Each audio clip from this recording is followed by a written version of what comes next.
Hello students of class 11th English.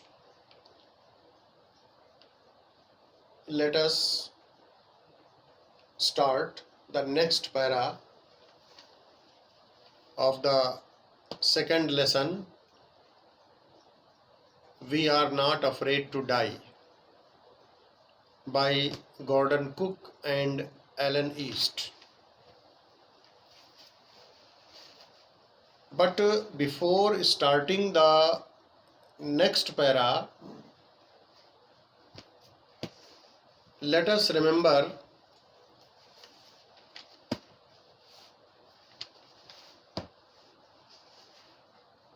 the things that happened in the previous paragraph. पहले इसके पहले का जो पैराग्राफ था उसके संबंध में हम लोग थोड़ी सी नज़र डाल लें, उसके बाद आगे का पैराग्राफ शुरू करें तो ज़्यादा अच्छा होगा। तो गॉर्डन कुक जो कि इस लेसन के राइटर हैं, बताया था पिछले पैराग्राफ में कि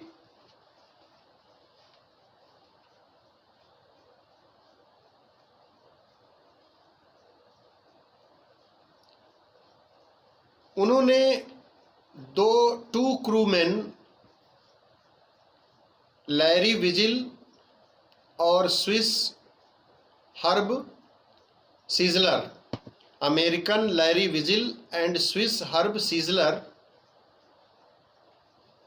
को हायर कर लिया था, मैंने किराए पर कर लिया था। और किराए पर किस लिए किया था?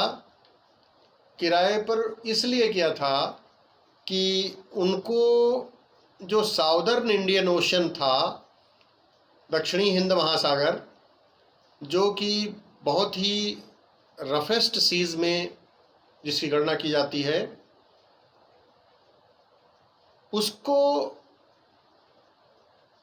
उसको टैकल करने में हेल्प के लिए गॉर्डन कुक ने टू क्रूमैन हायर किए थे।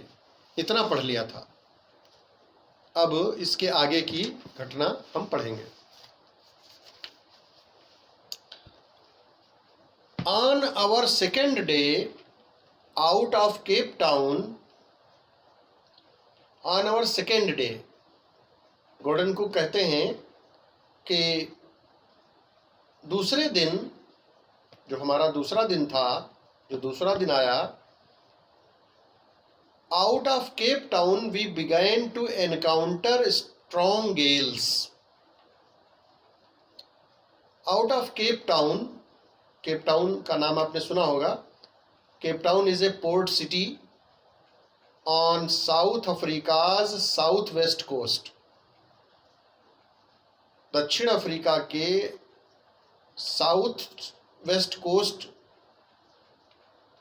पर बसा हुआ एक पोर्ट सिटी है। पोर्ट सिटी मतलब जहां पे शिप्स लोडिंग अनलोडिंग करते हैं। तो केप टाउन के बाहर, out of Cape Town we began to encounter, means they began to encounter, they began to face, encounter means face, उन्होंने सामना करना शुरू किया। किसका? Strong Gales. Strong Gales, Gales मतलब स्टॉर्म्स, समुद्र में तूफान आते हैं, स्टॉर्म्स आते हैं। तो समुद्री तूफानों का सामना करना शुरू किया। For the next few weeks, they blew continuously. अगले कुछ वीक्स तक गेल्स ब्लू कंटिन्यूसली, जो स्टॉर्म्स थे, जो टेम्पेस्ट्स थे, जो तूफानी हवाएं थीं, वो लगातार चली। Gales did not worry him, तूफानों ने राइटर कहता है कि तूफानों ने उसको कोई चिंताओं में नहीं डाला, but the size of the waves was alarming. लेकिन वो बता रहा है कि जो वेव्स का साइज था, जो लहरें समुद्र की थीं, उनका जो साइज था वो ड्रेडफुल था। अलार्मिंग मीन्स ड्रेडफुल, वह घातक था, वह भयानक था, उसको देखकर डर लगता था। अप टू 15 मीटर्स, 15 मीटर ऊंची लहरें समुद्र की। As high as our main mast, इतनी ऊंची वे लहरें थी समुद्र की, लगभग 15 मीटर ऊंची, माने उतनी ऊंची थी जितनी ऊंची, जितना ऊंचा उसकी बोट में मास्ट लगा हुआ था। मास्ट क्या होता है? मास्ट जो होता है वो, मास्ट इज ए टाल वुडन और मेटल पोल, एक लकड़ी का या लोहे का बना हुआ पोल होता है फॉर शिप्स और बोट्स सेल्स, जिसकी सहायता से सेल बांधते हैं। सेल और पाल आप जानते हैं, नाव और या जहाज में, शिप्स में पाल बांधे जाते हैं, तिकोने साइज के होते हैं, जो कि हवाओं को कंट्रोल करते हैं। तो जो मेन मास्ट था उतनी ऊंची, जो मेन मास्ट जो लंबा सा जो पोल लगा हुआ था, लगभग 15 मीटर का ऊंचा था, तो उतनी ऊंची लहरें देखकर जो थी उठ रही थी, वो डरावनी थी। दे वर dreadful.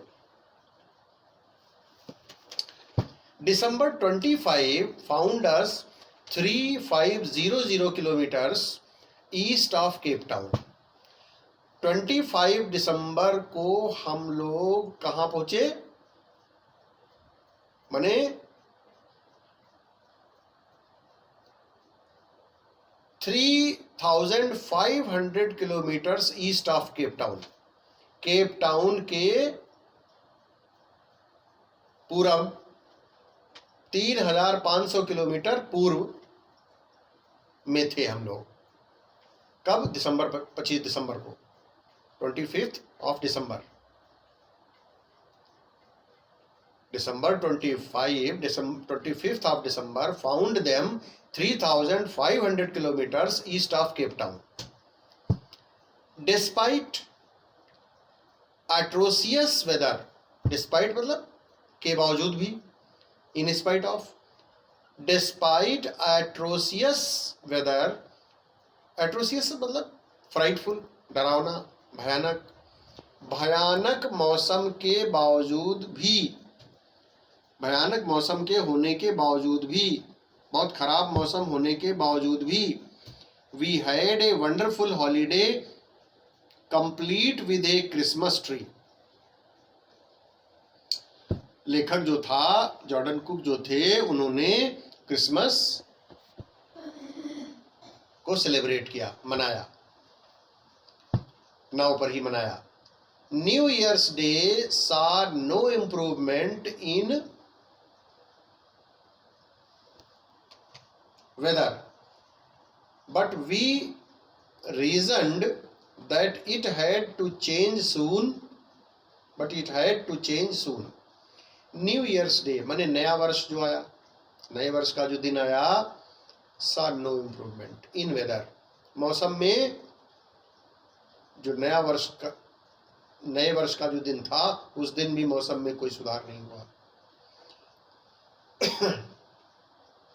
New Year's Day saw no improvement, improvement मतलब सुधार, इन वेदर मौसम में कोई सुधार नहीं हुआ।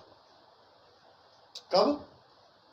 जो न्यू ईयर्स डे था उस दिन भी, नए साल का जो दिन था उस दिन भी कोई सुधार नहीं हुआ दिखा। बट वी रीजन्ड मीन्स दे रीजन्ड, उन्होंने निर्णय लिया, रीजन मतलब सोच विचार कर फैसला लिया। क्या फैसला लिया? That it had to change soon, कि ठीक है, मौसम शीघ्र ही सही हो जाएगा, ऐसा उन्होंने सोचा। They thought that the weather had to change soon, उन्होंने सोचा विचार किया कि ठीक है, मौसम सुधर जाएगा शीघ्र ही। एंड इट डिड चेंज, और मौसम में बदलाव भी हुआ। फॉर द वर्स, लेकिन बदलाव कैसा हुआ, और अधिक खराब हो गया। Bad worse comparative degree, bad मतलब बुरा, वर्स माने और अधिक खराब, और अधिक बुरा हुआ, मौसम और अधिक खराब हो गया। बदला तो मौसम, लेकिन और अधिक खराब हो गया। At dawn on January 2, the waves were gigantic. Dawn क्या होता है? The early morning when light first appears in the sky. The period, the early morning when light first appears in the sky. जब आसमान में सबसे पहले प्रकाश दिखाई पड़ता है तो उसे डान कहते हैं। वो समय अरुणोदय जिसको आप कह सकते हैं अपनी भाषा में। एट डान ऑन जनवरी 2, 2 जनवरी को सुबह अरुणोदय के समय क्या हुआ? द वेव्स वर जाइगेंटिक, लहरें जो थीं वो बहुत भारी, बहुत विशाल, ह्यूज वेव्स उठ पड़ी। The waves were gigantic means there were huge waves, vast, great waves, बहुत ऊंची ऊंची लहरें उठ गई, समुद्र में उठ पड़ी। We were sailing with only a small storm jib, और लेखक बता रहा है कि हम लोग सेल कर रहे थे, माने समुद्री यात्रा कर रहे थे, किसके साथ? With only a small storm jib, सिर्फ एक छोटी सी स्टॉर्म जिब के साथ। अब जिब क्या होता है? जिब जो है वो a small sail in front of the large sail on a boat. जो बोट होती है उसमें सेल, एक लार्ज सेल होता है, जो बड़ा पाल होता है, काफी ऊंचा होता है बड़ा पाल, तिकोना टाइप का। फिर एक छोटा होता है उसी के सामने, उसको कहते हैं जिब। तो उनके पास एक स्मॉल स्टॉर्म जिब था, उसी के साथ वो यात्रा कर रहे थे, सेलिंग कर रहे थे। And we're still making 8 knots, और कितनी स्पीड में चल रहे थे? 8 नॉट्स की स्पीड में चल रहे थे। 1 knot is equal to 1.15 miles per hour. तो आप हिसाब लगा लीजिए कि 8 नॉट्स कितना हुआ। तो 8 से मल्टीप्लाई करके इतने माइल्स पर आवर की स्पीड से चल रहे थे। As the ship rose to the top of each wave, we could see endless, enormous seas rolling towards us. As the ship rose, rise मैंने उठना, रोज मैंने उठता था। जब लहरें आती थी तो लहर के साथ में जहाज भी ऊपर टॉप पर पहुंच जाता था लहर की। तो जब जहाज When the ship rose to the top of each wave, जब प्रत्येक लहर, जो भी लहर आती थी उसकी टॉप पर पहुंच जाता था तो क्या होता था? We could see endless, enormous seas. वहां से हम लोग देख सकते थे, हम लोगों को दिखाई पड़ती थी enormous seas, माने enormous मतलब very big, very high waves, sea waves, ऊंची ऊंची लहरें rolling towards us, जो हमारी तरफ, हम लोगों की तरफ दहाड़ती हुई चली आ रही थी। वैसी लहरें हम लोगों को दिखाई पड़ी, हम लोग देख सकते थे। And the screaming of the wind, और हवा की इस तरीके की आवाज, सीटी बजाती हुई, स्क्रीमिंग, इस तरीके की जो विंड की आवाज होती है उसको स्क्रीमिंग ऑफ द विंड कहते हैं। तो जो विंड की स्क्रीमिंग थी उसको भी हम लोग सुन सकते थे। And spray was painful to the ears, और जो समुद्री लहरों की बौछार थी, फुहारें जो आती थी पानी की, वो भी हमारे कानों के लिए पेनफुल थी, माने कष्टदायक थी। To slow the boat down we dropped the jib and lashed a heavy mooring rope. तो हमारी जो, आप जानते हैं कि जो बोट थी वो शिप जो था वो 8 नॉट की हिसाब दूरी तय कर रहा था पर आवर के हिसाब से। तो उसकी स्पीड को कम करने के लिए उन्होंने क्या किया? दे ड्रॉप्ड द स्टॉर्म जिब, उन्होंने जो स्टॉर्म जिब था, जिब अभी बताया था आपको तिकोना पाल होता है, उसको उन्होंने क्या किया, लैश्ड मतलब बांध दिया, टाइट। काहे से, उसमें a heavy mooring rope, a mooring rope, mooring rope का मतलब होता है a rope used for securing a boat on the coast, जो शिप को सुरक्षित रखने के लिए बांधा जाता है, उससे बांध दिया हमने।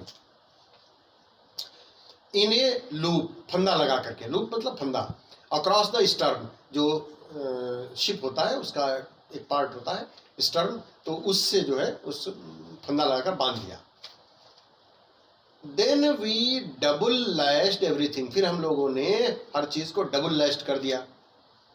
Went through our life raft drill, और हम लोगों ने लाइफ राफ्ट ड्रिल, ड्रिल आप जानते हैं अभ्यास, भाई जैसे कोई चीज, अब समुद्र में लहरें आ रही थी, वेव्स, हाई वेव्स आ रही थी, तो बचाव के लिए उन्होंने कुछ अपना ड्रिल शुरू कर दिया, माने कुछ रिहर्सल, कुछ अपना एक्सरसाइज करनी शुरू की उन्होंने।